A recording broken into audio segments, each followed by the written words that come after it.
This does not make sense. Alright, I don't think that anyone celebrated the launch of iPadOS more than I did last year. I've been paying top dollar for iPad Pros for years, and the whole idea of finally having a desktop browser and the file explorer was what I thought that I needed. The problem is that even if the principle is there, meaning that Safari does tell websites that it is a desktop and not a phone, it pretty much behaves like a phone still in certain cases.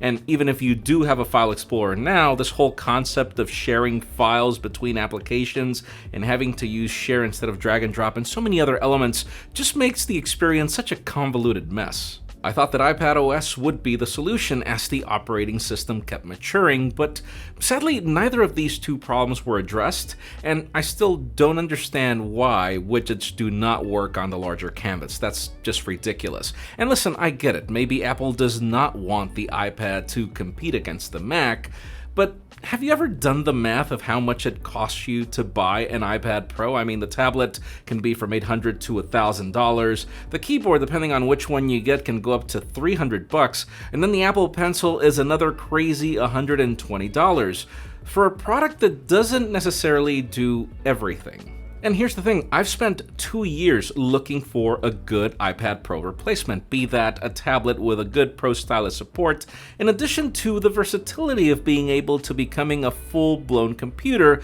for other uses where the iPad Pro failed. First, I thought the Pixel Slate could be the solution, but that crashed and burned really early. And the always connected PC is really close to this ideal, but some application compatibility holds it back. And then while the Surface Pro was good, it's still not my favorite form factor. I was seriously starting to lose hope until I found something that I would consider better.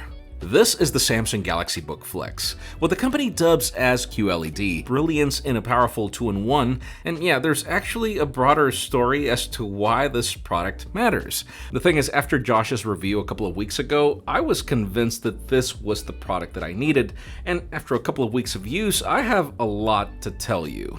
I'm Jaime Rivera with Pocketnow, and this is how I replace my iPad Pro with the Samsung Galaxy Book Flex.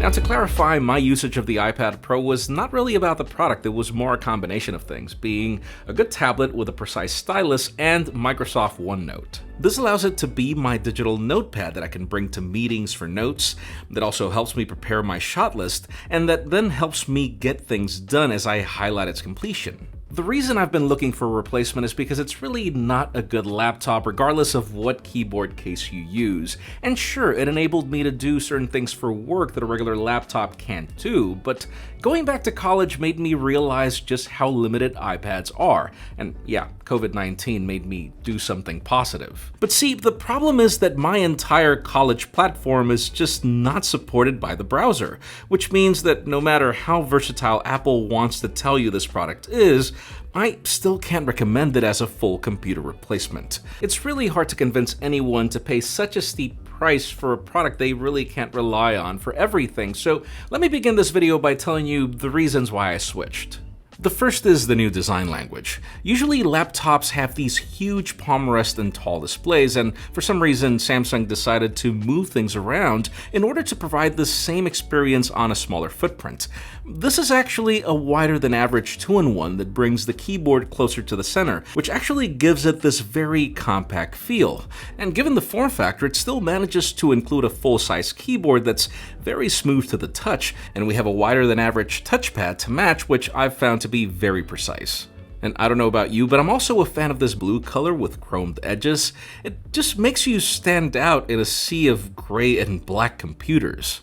Now, the second is that this is not a watered-down computer. This is actually Samsung's top-of-the-line powered by an Intel 10th generation Core i7. In the United States, you have options for 8 or 12 gigs of RAM, depending on the size configuration, and 512 gigs of storage. You also get Wi-Fi 6, Bluetooth 5, microSD storage expansion, a headphone jack and USB-C on one side, and then 2 Thunderbolt 3 ports on the other in case you want to take the capabilities of this computer to another level. The third is the approach to the display. If you watch my review of the Samsung Q90R, I am a huge fan of QLED, and this would be the first time that we see it reach a laptop. Quantum dot technology allows for some of the most vibrant colors I've seen, great viewing angles, and some really good brightness which you can even boost outdoors with the push of a button. The top and side bezels are nearly inexistent on this 13-inch panel, and I'll forgive the 720p resolution on the webcam just because they were able to cram it where it's supposed to be somehow. And yeah, I agree, a bit more resolution than 1080p would have been great, though the display technology makes it really hard to notice. And you're right, the bottom chin was a missed opportunity for a taller display. But that said, I'm one of the weirdos that prefers 16:9 aspect ratio for side-by-side productivity. Fourth is something I have wanted for years. The display includes a Wacom digitizer, and that little extra block on the right side of the computer is the exact same S Pen you get on the Galaxy Note, meaning the silo is designed to charge it while it's tucked in, and also spares you the need to worry about magnets or having it fall off. But then the gravy on top is that this is not just another computer with a stylus. Samsung baked its Galaxy Note software in such a way that this is literally a Galaxy Note on a larger canvas. Extract the S Pen to be greeted by the company's Air menu on the right, control your computer with Air gestures for when you want to give a presentation remotely, and then the full list of Galaxy Note applications is optional and all here if that's your thing. For me, it's the fact that Samsung and Microsoft have been collaborating on Microsoft Office support for years on the Galaxy Note. And sure, being able to doodle on your spreadsheet is not new, but the added precision of the S Pen matched with some tighter integration leads to a more natural experience. You can fully place this computer into tent mode or flip it as a tablet altogether, and use it as a tall or white notepad, which I've been using to turn in my handwritten statistics homeworks. And once again, because this is the Galaxy Note S Pen, you do have the same sensation as if you're writing with a Sharpie on a piece of paper. Fifth is the resulting performance. On board we have Windows 10 Home Edition, so the typical quick boot and speedy performance to launch and move applications around is here. Now this is a U-series chip, so you get top-of-the-line clock speeds, and keep in mind that these 10th generation processors got a significant boost in integrated Iris Plus graphics. This means you can run Fortnite at 1080p and even do some video editing with what's on board. But then here's the thing, you can go all out by connecting an optional eGPU through Thunderbolt and do some heavier lifting. And yes, there is a very subtle fan noise for cooling given the added power, but that'll mostly be off unless you tax the computer, and it's actually the same exact experience I noticed with battery life. The company advertises 20 hours of endurance, which we know that no company actually achieves. My daily usage gave me more of around 8 to 10 hours on average. Rule of thumb, if you need it to last longer or you want the fans to switch off, then just don't use Chrome. 6 is the topic of ecosystem. In all fairness, you really got to hand it to Apple for knowing how to make their products blend together, while most competitors really struggle to make their phones and laptops talk to each other. By contrast, Samsung actually has taken the idea of ecosystem to another level. The trackpad is actually a Qi wireless charger for any product that supports it. DeX comes pre-installed in case you want to fully control your Galaxy phone, and you can also use the Microsoft Your Phone app to control others as well. And then you can also bring your phone's gallery or sync your Samsung Notes through your Samsung account, which comes very handy, especially if you use a Galaxy Note as your phone. But alright, you guys know me well, it's really hard for me to write a love letter about any product. There are a lot of things to like about the Galaxy Book Flex, but there are some things that I'm mixed about. I already mentioned the display resolution and the bottom bezel, but then there's also the hinge, which is probably one of my favorite design aspects, as it's really smooth to prop this computer in whatever position you want. The problem is that if you're in a really windy situation, the screen will tend to wobble a bit in laptop mode, and then if you place it on a table, I wish that it had like magnets to create a tighter seal between the bottom and the top, and then you also have to keep in mind that in tablet mode you will have the keyboard in the back, which is pretty much the same experience you get with the iPad Pro if you were to not attach the keyboard. The second, yes, my brother Flossie Carter is right. The speakers are good, but they're not great. The software includes a ton of ways to tune them, and I could watch a movie with them, but they're not my favorite.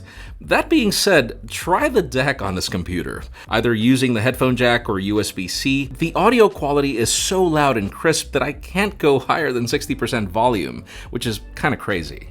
And then last but not least, a couple of stupid nitpicks like the persistent LED indicator, which serves no purpose when the computer is on, the fingerprint scanner on the keyboard, which is in a nice area but then makes the right shift key smaller, and it's cumbersome to reach in tablet mode. And then also that I wish the function lock key wouldn't control the cursor keys as well, as I do prefer the shortcuts on the function keys, but it switches the arrow keys to become home and page up and page down.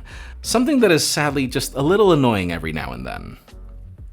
To conclude, notice that there are things that I like, things that I'm mixed about, but not really something that I could say that I don't like. And now I understand why Josh gave the Galaxy Book Flex an editor's choice. Seriously, this is like that Galaxy Note tablet that I always wanted that also happens to be a powerful Windows computer. See, I even thought that the idea of replacing the iPad Pro with a computer would be added bulk, but if you do the math of the iPad Pro with the Magic Keyboard in price, weight, and thickness, and let's just face the facts, there's just way too many limitations for the price or the bulk.